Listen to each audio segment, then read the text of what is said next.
سلام دوستانو، په دې هیله چې روغ جوړ خوشحاله او د صحت کلي به مو په تن وي. په یوې نوې ویډیو کې تاسو ته ښه راغلاست وایم.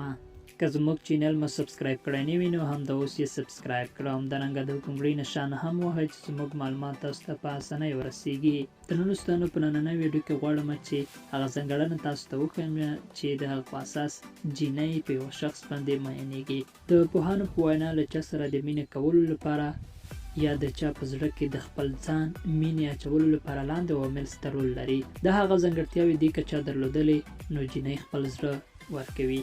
لومړی شخصیت یعنې ځانګړنه. جینۍ کله چې په چا میینېږي تر ټولو لومړی دوی د یوه چا شخصیت مطالعه کوي. که چېرته یې د شخصیت تر اغېز لاندې راغلي دوی د هغې شخصیت مطالعه پیلوي، په پایله کې خپل زړه ورکوي.